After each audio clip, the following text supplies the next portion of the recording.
अहमदनगरला राष्ट्रीय महामार्गांच्या रखडलेला कामं लवकरात लवकर सुरू व्हावी यासाठी राष्ट्रवादीचे आमदार निलेश लंके जे आहे उपोषणाला बसणार आहेत, त्यांच्याशी आपण बातचीत करणार आहोत। तर त्या संघान जे नगर जिल्ह्यातून राष्ट्रीय महामार्ग जातात, प्रामुख्याने नगर मनमाड असेल किंवा अहमदनगर पाथर्डी असेल, यासाठी तुम्ही उपोषणाला बसता आहेत। पहिल्यांदाच मतदारसंघ सोडून इतर मतदारसंघासाठी हे उपोषण तुम्ही करणार आहात। शेवट एखादा लोकप्रतिनिधी निवडून आल्यानंतर तो ज्यावेळेस विधिमंडळात बसतो, विधानसभेत बसतो, तो त्यावेळेस त्याच्यासमोर राज्याचे प्रश्न पाहिजे आणि राज्यातले प्रश्न समोर ठेवून आपण त्या विधिमंडळात कधी काही प्रश्न उपस्थित करीत असतो। मतदारसंघाच्या प्रश्नाबरोबर राज्यातील इतर महत्त्वाच्या प्रश्नावर सुद्धा आपण चर्चा केली पाहिजे। आणि मी ज्या रस्त्यांच्या संदर्भात उपोषणाला बसतोय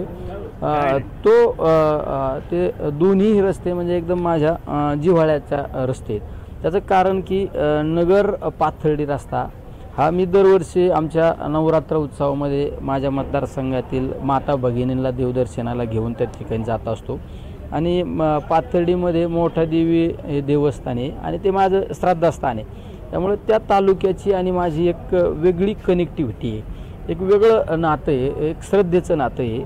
त्याचबरोबरीने दुसरा माझ्या मतदारसंघातील नव्हे पण जिल्ह्यातील सगळ्यात महत्त्वाचा रस्ता तो म्हणजे नगर शिर्डी रस्ता। शिर्डी म्हणजे हे देशातील एक श्रद्धास्थान म्हणून त्या शिर्डीकडे पाहिलं झालं। म्हणजे बालाजीनंतर ज्या देवस्थानचा त्या ठिकाणी उल्लेख होतो ते म्हणजे शिर्डी देवस्थान, साईबाबांची ती पुण्यभूमी। आणि त्या साईबाबांच्या भूमीत जाण्यासाठी जो रस्ता आहे नगर मनमाड रोड, तो रस्तासुद्धा माझ्या मतदारसंघातून जातो। म्हणजे माझ्या मतदारसंघात विळत ते देरे असो, नांदगाव, शिंगवा असो, हा माझ्या मतदारसंघातला रस्ता, त्या मतदारसंघातून तो जातो पुढं। आणि तिसरा रस्ता म्हणजे तो म्हणजे नगर जामखेड रस्ता। त्या रस्त्याचे बऱ्याच दिवसापासून काम चालू आहे पण तो सुद्धा आज प्रलंबित आहे। आमचा नगर दौंड रस्ता असो, या सगळ्या रस्त्यांच्या संदर्भात मी उपोषणाला बसतोय। कारण त्या रस्त्यांमुळं माझ्या एका नगर पाथर्डी रस्त्याचा जर विचार केला 2021 पर्यंतची आपण जर टक्केवारी काढली, म्हणजे रस्त्याचं काम सुरू झाल्यापासूनची जी टक्केवारी काढली तर कमीत कमी 400 लोकांचा मृत्यू त्या ठिकाणी ॲक्सिडेंटमुळे झालेला आहे।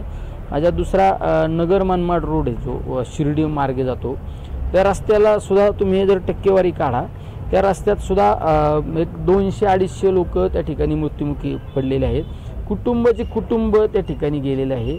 आणि ह्या रस्त्यांच्या कामासंदर्भात अनेक संघटना असो, अनेक सामाजिक संघटना असो, राजकीय पक्षाच्या नेतेमंडळीने अनेक वेळा उपोषणं केले, रस्ता रोको केले, पण अद्यापपर्यंत त्या रस्ता पूर्णत्वास गेलेला नाही।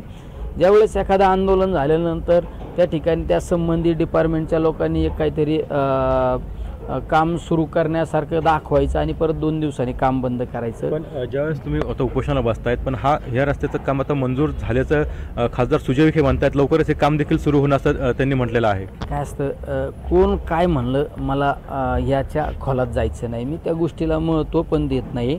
शेवट माझ्या दृष्टीने जे दिसतं ते मी पाहतो। आजपर्यंत त्या रस्त्याचं काम सुरू झालेलं नाही। बऱ्याच लोकांनी आंदोलन केले, आंदोलन केल्यानंतर संबंधित डिपार्टमेंटचे अधिकारी त्या ठिकाणी गेले आणि त्यांनी सांगितलं की या रस्त्यावर आता फंड रिलीज झालेला आहे, ते काम 8 दिवसात चालू होणार आहे, 4 दिवसात चालू होणार आहे। कधी कधी एखाद्या GCP लावायचा, एखादा डंपर खडीचा डंपर भरून पाठवायचा आणि काम सुरू केल्यासारखं दाखवायचं।